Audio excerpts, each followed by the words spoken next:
At kung maraming meme na lumalabas ng mga vloggers na ito'y patungkol sa akin, nakita nyo naman kung paano naman ako sumagot, paano ko naman siya entertainin. So, it's not about me, it's not about her. Siguro sa nangyari sa video. Anyway, pag-usapan po natin si Eden Santos. Sino ba ho si Eden? Si Eden Santos po ay reporter ng Net25. Ito po yung TV station ng Iglesia ni Cristo. Ha? Mantakin ninyo, ha? Yan ang TV station ng Iglesia ni Cristo. Pero siya po ay pinalayas ng PCO sa Malacanang press corps.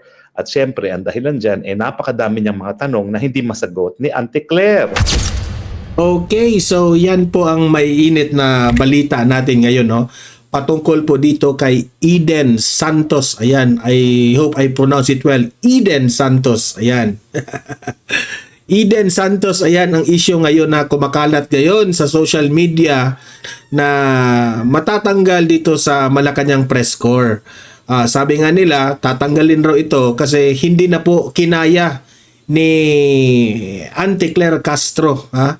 Siya po ay pikon na itong si Auntie Claire. Yan ang mga usap-usapan. No? Itong una na video na ipapakita ko sa inyo ay itong si Auntie Claire ninyo na nagsalita na patungkol dito sa nangyari kay Eden Santos. No? At magre-react tayo. Kayong mga taong bayan na nanonood, kayo nang humusga kay Auntie Claire. Kung ang kanyang reasoning dito, bakit tinanggal itong si Auntie Claire, ay tukma ba talaga ang kanyang reasoning. Okay? Mamaya ipapakita ko yan. Ito, pangalawa nating pag-usapan, medyo mataas ang explanation ni Attorney Harry Roque sa nangyari po ni Eden Santos, no? Na ayan na nga, tinanggal sa Malacanang press corps na dahil sa mga malilikot at mahirap raw na mga tanong nitong si Eden Santos ni Auntie Claire. Syempre, itong si Attorney Harry Roque ay makaka-relate kasi dati po siyang spokesperson ng Malacanang sa panahon po ni former President Duterte. At shinare pa nga ni Attorney Harry Roque ang kanyang experience nung time na siya ay spokesperson nung may katulad rin ni Eden Santos at medyo mas grabe pa nga kasi medyo nagre-research rin yun. Walang iba kundi ito si Pia Ranada, kung matatandaan ninyo, sa Rappler. Pati na nga binabara niya yung presidente na mismo, no? Kung time na nagpapa-press con itong si former President Duterte.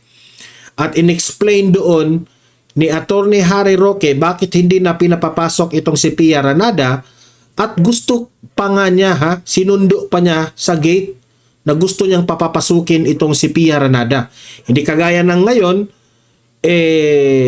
kung merong isang miyembro ng Malacanang press corps na hindi nila nagugustuhan ang mga tanong ay sabi nga nila, hindi ako, hinahanapan ng butas para matanggal. Okay? So, ngayon, i-explain yan lahat ni Attorney Harry Roque. Ang patungkol rin kay Pia Ranada. Tapos, nagko-comment rin itong si Attorney Harry Roque patungkol sa ginawa lately ni Commodore Tariela kay Sas Rogando Sasot. Merong opinion rin si Attorney Harry Roque. So yan po ang pakikinggan natin, no? Maganda po ito kasi meron po tayong mga natututunan na mga legal na mga explanation rin ni Attorney Harry Roque. Siyempre, attorney si Harry Roque. Siyempre, ma-explain yan sa atin ng legal terms at sarili rin niyang reaction, opinion sa mga pangyayari. Okay? Pero, bago ang lahat, help me po muna na i-like at saka i-share itong video na ito para guys, kakalat ito sa taong bayan. Okay?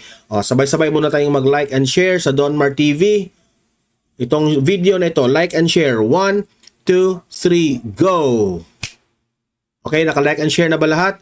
And also guys, sa mga bago pa lang dito sa aking channel, mag-subscribe na po kayo para lagi kayong updated sa ating mga balita. And at the same time, yung mga cellphone ninyo, ma-notify yan kung meron tayong breaking news, bagong uploads, o kung nagla-live ang ating channel.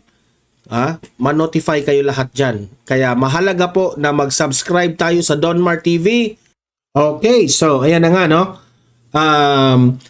Unahin muna natin itong video ni Auntie Claire, okay? At magre-react po tayo. Ito, panoorin natin. Panoorin, Auntie Claire, pasok! Act that the PCO is getting because of an alleged push to remove a certain Net25 reporter from covering the palace and the president. O sino nag-push na siya mawala? Pikon ka agad. Sino na-push? Hindi pa pwede na ito, siguro naman, ito ay outside from the formal press con dyan sa loob sa na Malacanang. Siguro naman ito ay ambush interview. Ikaw naman, wag kang masyadong istrikta, Auntie Claire. Siguro naman. Ito, panoorin ang buo. PCO, ma'am, the PCO wrote a letter to Net25. O because of the breach protocol. Yun yung nasa video. At ibig sabihin, dinideny po ni Auntie Claire na may kinalaman siya sa pagpapaalis dito kay Eden Santos. Okay? Dinideny niya. Reason niya, dahil raw sa protocol nung lumapit itong si Eden Santos sa lumabag, no? Na hindi dapat yun lapitan yung presidente pero lumapit talaga si Eden Santos. kung maraming meme na lumalabas ng mga vloggers na ito'y patungkol sa akin, nakita nyo naman kung paano naman ako sumagot. Kasi ang mga vloggers, Auntie Claire, no? Na-observe kasi ng mga vloggers na sometimes ikaw, pikon na pikon ka sa mga tanong ni Eden Santos. Di ba? So, siguro, hindi maiiwasan ng mga vloggers na ikaw yung pagbibintangan. Kaya next time, ikaw, Eden Santos, pasalamat ka nga na merong isang Eden Santos na ang mga tanong niya ay parang ordinaryong tao lamang na nagtatanong. Kasi yan po ang tanong ni Eden Santos makamasa.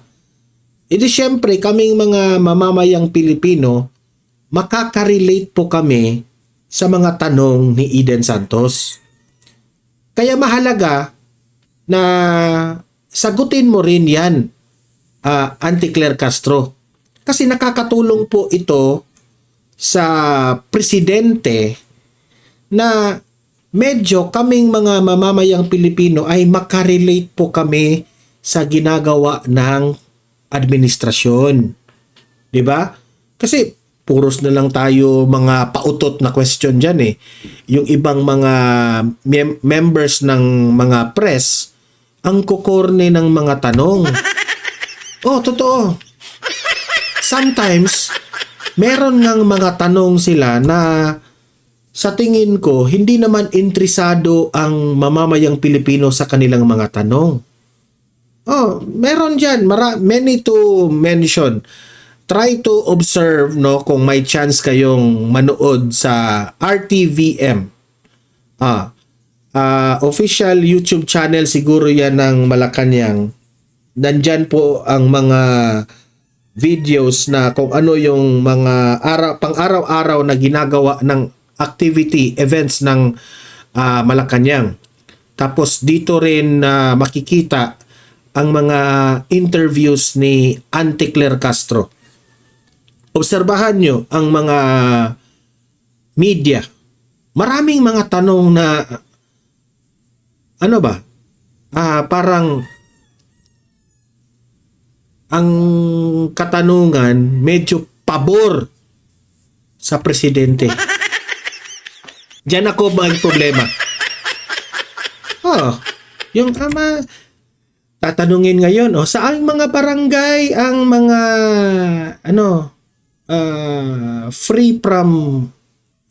free from drugs already. Meaning to say, wala na raw ano. Edi syempre, sasagot rin si Auntie Claire, ganon.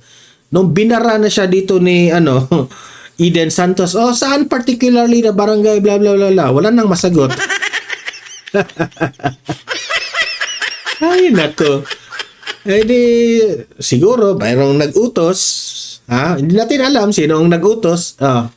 Paalisin na yan. Sagabal yan sa administrasyon natin. Nasisira tayo niyan. Ewan ko lang kung kayong mga kasamahan nyo dyan ni Eden Santos na mga press media, kung hindi nyo ipagtatanggol itong si Eden, baka kayo na ang susunod. Totoo yan. Kasi si Eden Santos, maraming mga mamamayang Pilipino ang bumilib sa kanya. Walang takot na magtanong. Wala naman sigurong mali sa kanyang ginagawa kung ang isang tanong ay prangka. Hindi syempre na prangka yung tanong, hindi sila ang hirap ng ang itong si Auntie Claire is itong sasabihin ko sa inyo ang administrasyon ngayon mahirap silang sumagot sa isang issue kasi hindi sila aamin ng isang kanilang mali na ginagawa. Ang kagandahan noon ni Tatay Digong, kung merong mga tanong na hindi papabor sa kanila, magsusori ang administrasyon. Yan ang kaibahan Ngayon, ang administrasyon, especially itong spokesperson ninyo, yung PCO ninyo, is projecting na parang perfecto na kayo. Perfect yung Wala. Alam mo, Auntie Claire, walang administrasyon na perfecto Let me remind you. Kung sa tingin ninyo, barado kayo sa mga tanong ng mga media, umamin naman kayo. Wala namang mali kung umamin kayo. Di ba? Ang hirap dyan kung hindi kayo umamin sa inyong pagkakamali, ang daming mga pabula na palusot na mga sagot ninyo, only to find out na matutuklasan ng taong bayan, dyan, that's the reason bakit bumagsak ang rating ng administrasyon ngayon. Tingnan nyo yung sinabi nyo sa flood control projects. Tingnan nyo yung sinabi nyo sa ilan na ang mga barangays na free from drug, ganyan. Tapos kung sisingilin kayo ng iresibo, walang maibigay. Di, pinagtawanan kayo ng tao.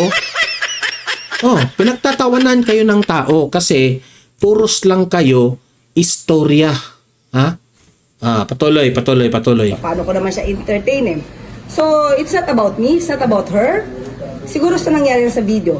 Diba?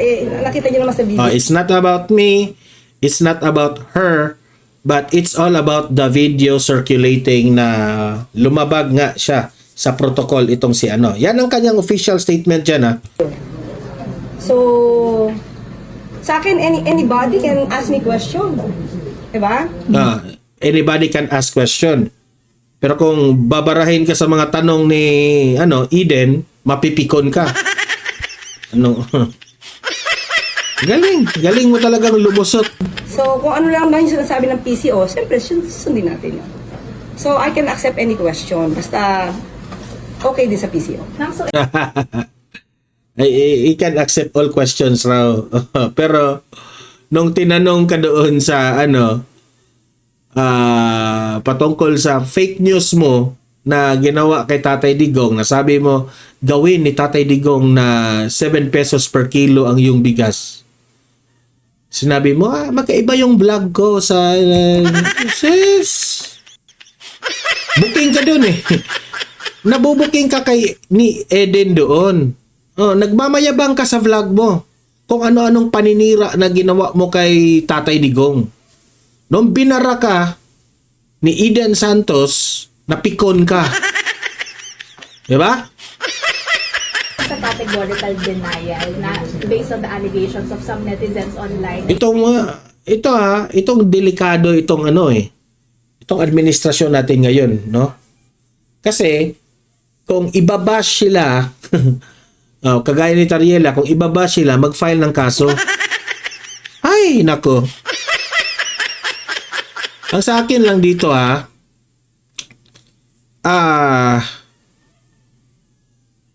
hindi na ba kayo hindi nyo tanggap yung mga kritisismo nyo? Ako nakaka-compare kami sa panahon ng administrasyon ni Duterte. Sinasagot nila lahat ng mga issues.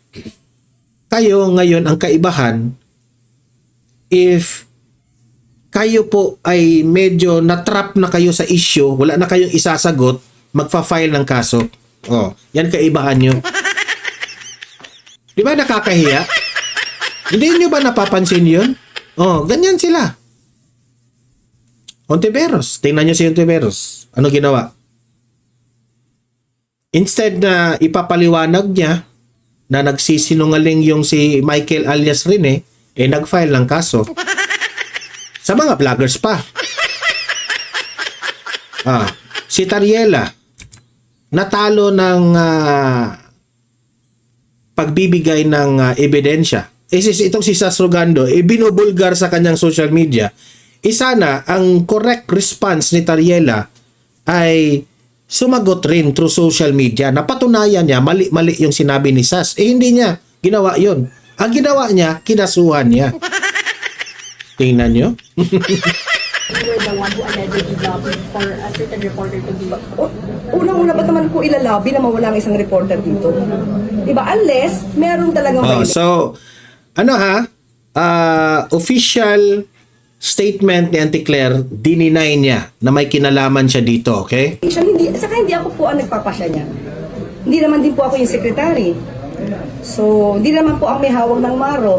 Tayo yung press officer lang. So, kung ikinakabit nila sa akin ito, sorry, you're wrong, fake news. Last na, may nako. update na po regarding the status Nino? of the reporter. Ngayon, hindi kasi talaga ako yung nagde-decide niyan eh. So, di ko alam so far. So obvious na yan. Matatanggal na yan si Eden. Wala na. Wala na pag-asa yan. Sagabal yan sa kanila. Ako mababanggit. Is this something that the secretary has tackled with you or the other undersecretaries? Ang pagkakaalam ko, may sinulat ka. Kami, yes ma'am. Yeah. Diba, ang alam ko din, sasagutin yata niya. So, yun lang yung alam ko. Pero siya rin pa rin ang nakakaalam dito. But Okay. just to be clear, you don't have any personal issues against Eden. Wala. Unang-una, lahat kayo reporter, you have the right to do that. That's your job. Maliban lang kasi kung may violation, hindi ko na yung sagot. Kung dito sa press briefing tayo, kahit anong sinasabi. Official statement ni Auntie Claire, wala siyang problema kay Eden Santos. Wala galing na yan sa kanya. Wala siyang problema, wala siyang hinanakit kay Eden Santos. So walang kinalaman si Auntie Claire sa pagpapalayas dito kay Eden Santos. Okay? Galing na yan sa kanya. Kayo nang humusga. Kayo nang mag-react. Sagot ko yan. Walang problema yan. Diba? So, sir, pwede niyo pong sagutin yung tanong ko sana kanina na hindi niyo po hindi niyo ako pinatawag. Tanong niyo muna po kung pwede po sa PCO yun. Diba? Kasi syempre po, kung ano pa yung pwedeng maging topic natin dito. Kasi dati Diba? naman po tinatanong Thank you, please. Okay. Sige. Tapos na po yung That the PCOS So yun po ang official statement ni Auntie Claire ha. Kayo nang humusga, anong masasabi nyo sa reaksyon ni Auntie Claire patungkol kay Eden ha? Ito, punta tayo kay Attorney Harry Roque. Patungkol pa rin ito kay Eden Santos. Siyempre makaka-relate si Attorney Harry Roque kasi dating spokesperson po siya. So makapagbigay siya ng kanyang opinion at experience, no? At isa dito, yung nangyari kay Pia Ranada. Okay? At nag-comment rin si Roque patungkol dito sa issue ni Tariela at ni Sas Rogando Sasot. Okay, panoorin. Attorney Harry Roque, pasok! Anyway, pag-usapan po natin si Eden Santos. Sino ba ho si Eden? Si Eden Santos po ay reporter ng Net25. Ito po yung TV station ng Iglesia ni Cristo. Ha? Mantakin ninyo, ha? Yan ang TV station ng Iglesia ni Cristo. Pero siya po ay pinalayas ng PCO sa Malacanang Press Corps. At syempre, ang dahilan dyan, napakadami niyang mga tanong na hindi masagot ni Auntie Claire. At dahil sa hindi masagot ng mga tanong, talagang minabuti na siguro ni Auntie Claire, busit na siya, palayasin nga yung Eden Santos na yan sa Malacanang. Alam niyo yung pagpapalayas kay Eden Santos, yan ay pagpapakita na hindi naintindihan ni Auntie Claire at ng PCO kung ano talaga ang papel ng media. Alam niyo po ang media, kaya tinatawag yan na Fourth Estate, sila po talaga ay tagabantay ng gobyerno. Hindi po yan naghahaliluya sa mga the powers that be, bagamat marami talagang bayaran din sa mainstream media na yan ang gawain. Kaya nga po nauuso yung bayaran sa media para imbis na gawin ang trabaho ng media na punahin kapag mali ang mga taong gobyerno, sila ay pupuri lang ng pupuri. At alam naman natin na itong administrasyon ng Marcos Jr., dahil nga po siya ay dugong Marcos, ang gusto nila sa media ay hallelujah at hosana lang sa Marcos regime. Kung naalala nyo ng panahon ng Marcelo sa ama niya, talagang ang media naman talaga ay hallelujah lang ng hallelujah. Wala talagang kahit sinong kumukontra. Baga meron din, no, naalala ko yung mga pangalang Arlene Babs, no, si Nines Cacho Olivares, no, at saka yung tinatawag natin Mosquito Press, no. Nandyan sila Jake, no, sila, ano bang pangalan ni Jake, yung nagsimula ng Malaya. Tapos yung Mosquito Press, yan yung pinagpapasapasahang mga periodiko kasi nga, yan yung mga alternatibong media na hindi mainstream. Lahat kasi ng mainstream media ng mga panahon na yon, kasama ng TV, ang radio at ang mga periodiko, ay hawak ng gobyerno, kundi man kaalyado ng gobyerno. Kaya ang media, imbis na bantayan ng gobyerno, naging mouthpiece lamang ng gobyerno. No? So wala halos pumupula. Kung hindi nagkaroon ng Mosquito Press, hindi pa magkakaroon ng kontra na media sa gobyerno ni Marcos Jr. So hindi po ako nagtataka na pinaalis nila si Eden kasi ayaw nila yung mga tanong na hindi maisagot. Ang totoo niyan, kaya walang sagot, wala talagang sagot. Bakit? Walang sagot yung presidente. Walang plataforma yung presidente. Walang direksyon yung presidente. Natural, kapag ikay may tinanong tungkol sa pulisiya at sa direksyon ng bayan, ano isasagot ang spokes? Kung wala naman talagang direksyon at wala naman talagang pulisiya. So, in fairness, hindi naman kasalanan ni Auntie Claire yan. Kasi ang spokesperson is only as good as the principal. Kung wala naman talagang ginagawa ang principal, anong sasabihin ng spokes? Pero sa tingin ko nga, ang nagiging papel ngayon ni Auntie Claire, dahil wala namang programa itong gobyernong ito, kundi siraan ng oposisyon at maghanda para sa 2028 at Marcos Forever, talagang ang tanging papilang niya ay warakin ng oposisyon.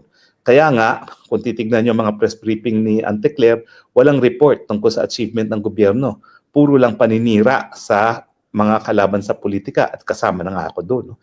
Sabi ko nga, ano ba naman yan? Ako ay asylum seeker sa Netherlands. Ilang beses na ako nabanggit sa Malacanang Press Corps. Hindi naman dapat, no? Dahil ako naman hindi na importanteng tao. Bakit pa ako pinaggugugulan ng panahon? Wala naman ako. Ordinaryong asylum seeker lang naman ako. No? Pati ako, pinag-iinitan pa ng spokesperson ng palasyo, patunay talaga na talagang siguro wala naman silang balitang maibibigay sa taong bayan kung ano talagang nagagawa ng gobyerno para maibsan ang kahirapan ng ating mga kababayan. So, ulitin ko po ha, Auntie Claire, J. Ruiz, hindi trabaho ng media na purihin ng gobyerno. Kaya naturingang Fourth Estate yan, sila yung magbibigay ng kontra ng mga posisyon nang sa ganon, maging balanse naman ang tingin ng taong bayan sa gawain ng gobyerno. Kasi kung wala naman magbabantay sa gobyerno, anong mangyayari? Talaga magmamalabi sa mga taong gobyerno. At yan nga po yung nangyayari kapag sinusupil ang media. Now, napaka-importante po talaga nitong malayang pamamahayag kasi alam naman natin na kapag ang mga individual na opinion ay pinagsama-sama, yan yung tinatawag na public opinion na napakalakas talaga magbatikos sa mga nagmamalabis na tao sa gobyerno. Pero syempre, bago magkaroon ng opinion ng taong bayan, importante na makaroon sila ng access doon sa mga datos. No? Datos, at pwede lang yan makuha yung mga datos na yan kung meron tayong malayang merkadong idea. Kaya nga itong reaksyon na palayasin ng isang reporter na hindi nasasagot ang mga tanong, yan po ay nakakasira sa demokrasya. Dahil yung mga tanong naman ni Eden, hindi naman po yan pang PhD. Ordinaryong mamamayan lang yan. Ano ba yung mga naalala ko mga tanong ni Eden?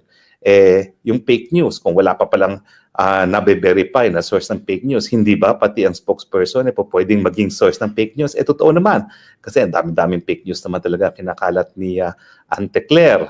Ano pa ba yung mga tanong niya? No? Well, tinatanong lang niya, nasan ba yung, ano ba yun? Yung bahay, silungan ba yun or something? Saan yung mga address na yan? Kasi pinagyayabang na merong 600 plus bahay, silungan. Di saan nang makita natin kung merong ganyang mga proyekto nga, no? Alam mo ko, nanggaling ako dyan, Ante Claire.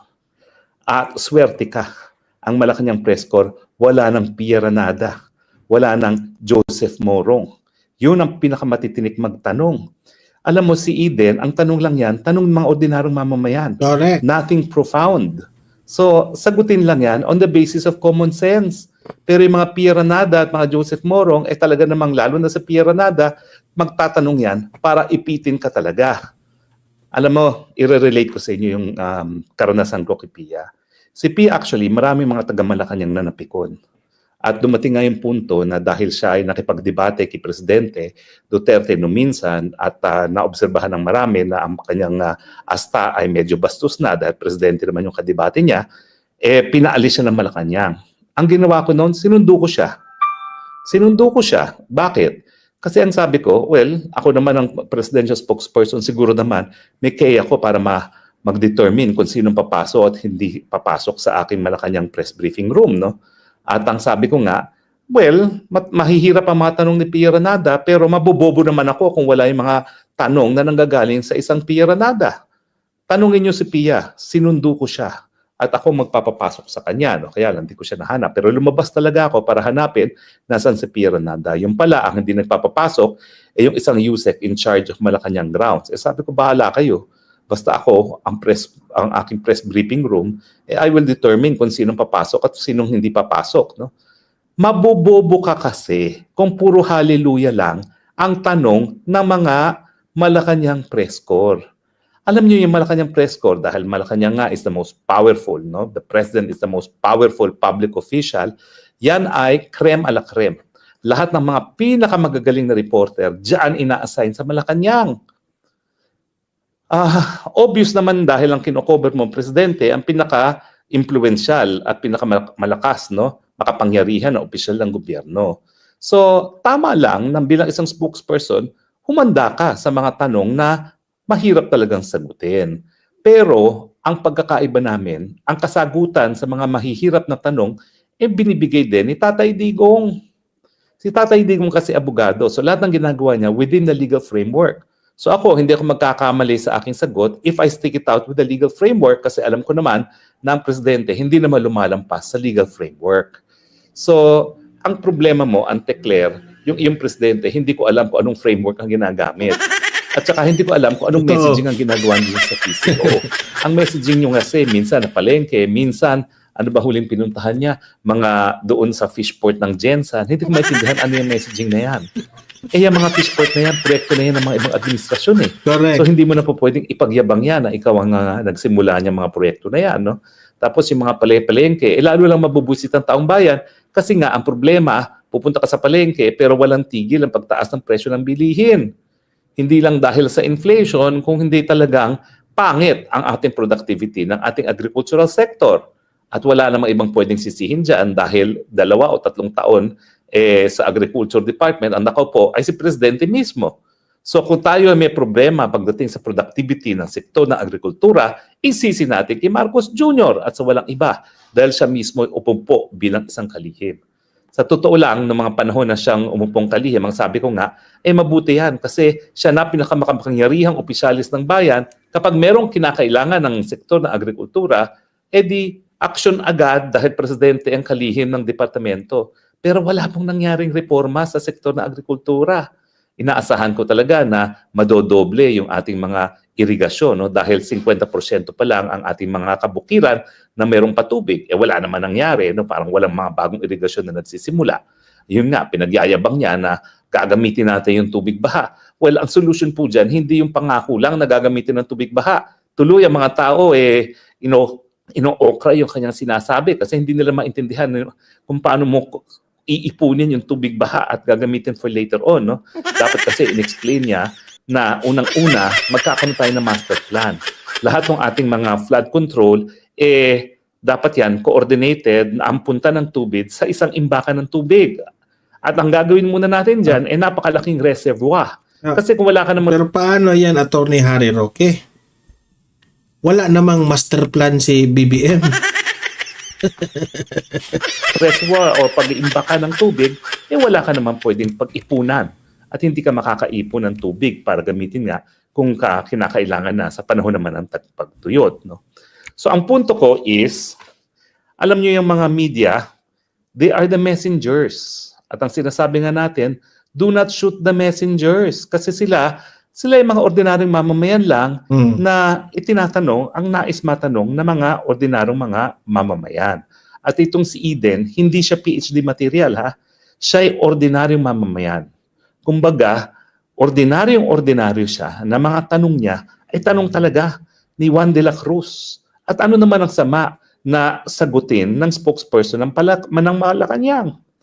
Alam mo, sa totoo lang, kung hindi alam ang sagot, sabihin hindi alam at itatanong sa departamento. Ilang beses na rin ako nagsabi ng ganyan. Pero mahirap kasi pag nagbobola. At ang napapansin ko, ang daming pagbobola nga sa mga press briefing. Alam nyo nga po, creme ala creme nga yung Malacanang press corps. Yan ay pinakamagagaling na reporter. Hindi kayo po pwedeng mambola. Kahit ano pa ngayon ang binibigay nyo sa press corps. Alam nyo ngayon kasi, ang daming mga biyernes na kukuha ng mga miyembro ng Malacanang press corps. Una-una, libre na raw ang tanghalian ngayon. O, buffet style pa. Walang ganyan nung panahon. Papakain kami pag may special occasion, pero wala kaming budget para pakainin yung Malacanang press corps araw-araw. O I could imagine dahil meron silang libreng pagkain araw-araw, pag sila yung nag-party, Christmas party, birthday party, bongga din. Diba? At saka siyempre, ang ganda-ganda na raw ngayon ng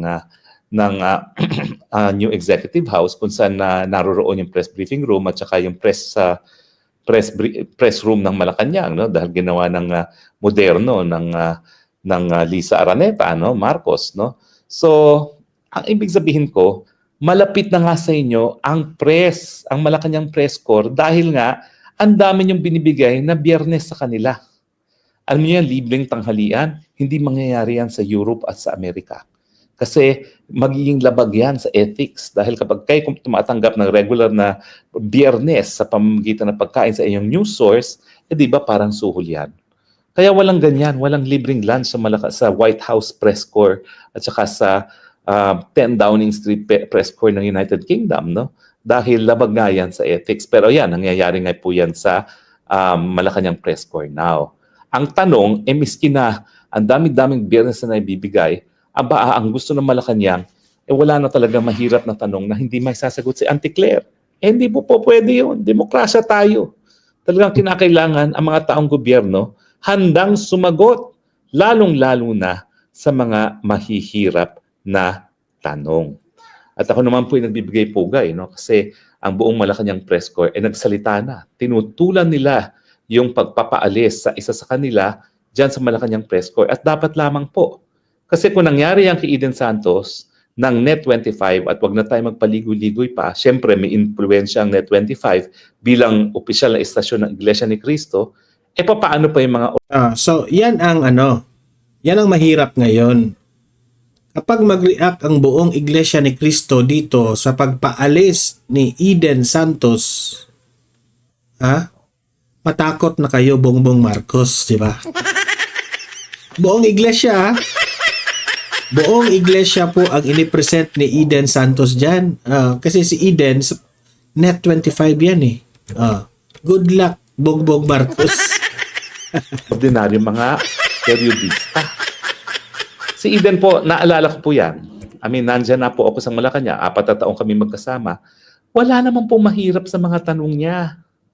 Talagang tanong lang ng ordinaryong mamamayan. Alright. Siguro si Pierre Nada, sasabihin ko na medyo mahirap ang mga tanong niya dahil well-researched ang mga tanong niya. Ako naman po, mabuti na lang. Ako naman ay wide reader. So parang wala naman siya may tatanong na hindi ko maisasagot. At kung wala naman talaga akong alam sa sagot, sasabihin ko, let me check on that matter. No? Hindi ka naman inaasahan na alam mo lahat. Hay, naku talaga. Pero talagang yan pong pagpapaalis kay Eden, yan po ay patunay na talagang ginuyurakan po ang karapatan ng malayang pananalita at malayang pamamahayag. At sinasabi ko po na hindi lang ito nangyayari sa Malacanang, nangyayari din po yan sa Senado dahil nga dun sa napakadaming libel suit na sinasampa ng Risa Tanas Ontivirus at nangyayari din po yan sa Kamara de Representante dahil nga dun sa mga hearing na ginagawa ng HUAD Committee na ipagpapatuloy daw kapag naging speaker muli itong si Tambaluslos, no? Na talagang ang hearing, ang talagang tunay na pakay niya ay para patahimikin ang mga vloggers. Now, maiba po tayo, no? Kasi itong si Sasasot, dinimanda rin ng libel nitong si Tariela. Unang-una po, dinimanda si Tariela dahil daw sa sinabi ni Sas na siya ay na-kick out dahil sa dishonesty. Totoo naman po ata yun. Dahil meron namang official record po talaga. Ang issue lang is, siya ba ay kinick out o siya ay umalis na kusa. Pero kung tutuusin po, nagkaroon talaga ng cheating incident. At siguro, inunahan na ni Tariela, siya nang voluntaryong umalis. Umamin nga siya dyan sa sa hearing nung debate sila ni Marcoleta. Hindi na niya inantay yung actual pag-fire sa kanya bilang isang kadete sa PMA. Pero wala pong kaduda-duda na nangyari yung cheating. Bakit mo ididemanda ngayon ng libel yan? Talaga namang nangyari yan na nagkaroon ng cheating. Kaya nga ikaw ay nasa Coast Guard na civilian at hindi sa Armed Forces of the Philippines dahil ikaw nga ay umalis ng PMA. Now, siguro ang sinasabi... Totoo lang. Ewan ko ba dito sa sa mga tauhan ni Bongbong Marcos, medyo onion skin sila lahat, di ba? Apektado ka agad. Si Tariela. Ewan ko lang. Dahil hindi naman siya na dishonorable discharge, nasiraan ang kanyang pagkatao. Paano masisiraan ang kanyang pagkatao kung totoo naman na nagkaroon ng cheating incident? At base naman po yan sa mga opisyal na mga dokumento dyan na galing po sa PMA. Hindi naman po yan maitatago. At saka, nakakatawa naman po yan ng isang spokesperson dahil si Tariela ay spokesperson ay maghahain ng libel. Sino ka ba para masiraan? Spokesperson ka lang. Yung mga pinagsasabi mo, hindi yung personal na galing sa'yo. Tagapagsalita ka ng isang institusyon ng Coast Guard. At kahit anong pula sa sinasabi mo, hindi yan nakadirekta sa'yo para maapektuhan ang iyong pagkatao. Tama. At saka, dahil ikaw nga ay isang public persona, dahil ikaw ay spokesperson at palaging babad sa media, ikaw ang magpapakita ngayon ng malice in fact. At ang malice in fact, dapat mong mapakita na si Sas, alam niya na mali yung sinasabi niya na ikaw ay nandaya sa PMA. Kaya ikaw umalis ng PMA. Dapat ipakita mo talaga na hindi gumawa ng kahit anong hakbang si Sas para ma-verify ito. Kaso based nga yan, official declarations mismo ng PMA. Ano ngayon ang mensahe na pinadadala? Dahil nagsampa ng libel case mismo ang tagapagsalita ng Coast Guard. Di pati pala ang Coast Guard, balat sibuyas. Na kapag pinulaan mo, pwedeng mademanda. Correct. Alam niyo yung pagdidemanda mismo, yan ay pagtangkana na supilin ang karapatan ng malayang pananalita kasi hassle. Kukuha ka ng abogado, sasagot ka. Bihira naman yung ordinaryong mamamayan na makakagawa ng sariling sagot. Dahil English yan. At syempre, gagamitin mo ang legal language. So kung ikaw ay ordinaryong mamamayan, gaya ni Sas, na estudyante pa, PhD student sa China, saan ka kukuha ng pambayad ng abogado? O di ba yung mga vloggers nga, nagulat nga ako dahil sila naman po, tinulungan ko sa Korte Suprema. Hindi ko naman po kasalanan na hindi gumalaw ang Korte Suprema dun sa petisyon ng mga vloggers na pinatawag ng HUAD Committee dahil sa katunayan, pati dun sa akin sariling petisyon, hindi rin sila gumalaw. Yung petisyon ni Lorraine Badoy at ni Ka Eric, dahil sila yung pinakaunang pinakulong ng HUAD Committee, hindi rin ginalaw, no? Pero ang punto ron, ginawa ko yon pro bono dahil matagal ko ng advokasya ang panindigan ng karapatan ng malayang pananalita dahil kung walang malayang pananalita, malayang pamamahayag, masisira ang demokrasya. Kasi nga, magkakaroon lang ng monopoliya ng tamang pag-iisip. At syempre, sa isang gobyerno gaya ng Marcos administration, ang gusto nila na ang tamang pag-iisip lamang ay ang pag-iisip ng mga Marcoses, na mali naman po. Kaya nga po, sinusuportahan din po natin itong si Sas, no? Ang problema nga lang po, ang sabi ko, Sas, Kasi pag hindi ka sumagot, sasampahan ng kaso in absentia. At pag uuwi ka, pahahasel Kasi si SAS ngayon ay nasa China. Okay? ka kasi meron kang outstanding warrant of arrest. Ang tanong naman ni SAS, saan nila padadala yung aking summons? Talaga naman wala ako sa Pilipinas. Ang sabi ko kasi, last known address. Pero parang wala ng last known address si SAS kasi napakatagal na niyang wala sa Pilipinas dahil nag-aral nga siya sa The Hague bago muna siya pumunta ng China para mag-aral din. No? So talagang matagal na siyang wala sa Pilipinas. Ang problema, saan ipadadala? No? Tama naman yung puntong yun kasi saan nga kami makakakuha ng kopya ng complaint affidavit kung hindi naman niya padadala doon sa tunay na last known address niya. No? Ganyan. So, alam nyo, no, ang punto dito ngayon ng ating topic is ang administrasyon natin ngayon, no, hindi sila masyadong nag-care sa mga kritisismo. Okay? Ang sa kanila is wala silang pakialam. Basta kakasuhan namin yung mga nagkri-criticize. Kasi kung nag-care kayo dito sa mga nagkri-criticize sa inyo, dapat sinagot ninyo lahat ng mga questions o mga bintang ng mga kritisismo, sinagot nyo lahat. If you are confident enough na your administration is doing what is right, dapat may resibo kayong ipinakita sa mamamayang Pilipino na lahat ng mga nagkri-criticize ay mali. At yan po ay ginawa ng dating administrasyong Duterte. Lahat ng mga nagkri-criticize sa kanila, pinatunayan nila na they can answer. Maliban na lang sa mga nagkri-criticize na talagang pumalpak ang admin. Aaminin niya ng administrasyon Duterte, yes, pumalpak kami dyan. Yung sinabi ko na 6 months, i-eradicate ko yung war on drugs. Maraming mga kritisismo. Akala namin ma-eradicate nyo ng 6 months yung war on drugs nyo kasi nag-promise si Tatay Digong. Anong ginawa ni Tatay Digong at that time? Nag-sorry siya sa mamamayang Pilipino. Hindi ko kinaya. Kasi akala ko, makakaya ko ng 6 months, pero yun pala, ganun kalawak yung problema natin sa droga. Inamin yun ni Tatay Digong. Nagpapakita siya ng leadership na hindi all the time perpekto ang isang leader. So mas lalo siyang hinangaan ng taong bayan. At least na-pressure ako to eradicate the war on drugs, to eradicate the drug problem in the Philippines within 6 months. Ginawa niya ang lahat. Pero pinagpatuloy pa rin niya hanggang natapos ang kanyang termino, kahit nga medyo sagabal yung pandemya, pinatuloy pa rin niya kung what has been promised by the Filipino people, pinatuloy niya. Yun ang kagalingan doon. Instead na ang taong bayan ay madismaya kay Tatay Digong na nag-promise ka ng 6 months pero nag-sorry siya. Sabi niya, akala ko makakaya ko. Yun pala hindi. So I will double my effort para lang ma-solve itong problema na ito. And nangyari nga ang dapat mangyari.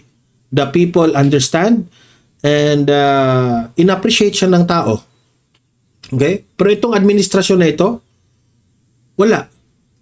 If talagang halata na mali sila sa kanilang mga diskarte, kakasuhan nila yung nagkikriticize. So, ganyan sila ngayon. Di ba? So, ako lang, sa totoo lang guys, I'm hoping na matapos na itong termino ni Bongbong Marcos. Gusto ko na, si VP Sara na ang maging presidente. Kung pwede pa lang, i-fast forward natin ang 2028, no? Pero, sige lang. Patuloy pa rin. Lalaban tayo at tuloy pa rin ang buhay natin, no? Kahit merong mga pagkukulang ang gobyernong ito. Okay, so, yun po guys, libre po kayong mag-comment, mag-react sa mga pinag-usapan natin at usap-usap po tayo sa comment section. don't forget na i-like at saka i-share itong video na ito para aabot ito sa malawak na audience. At subscribe sa mga bago pa lang dito, okay? So, see you in my next video. Have a great day. Have a great night. God bless sa ating lahat. Mabuhay ang Pilipinas. And God save the Philippines.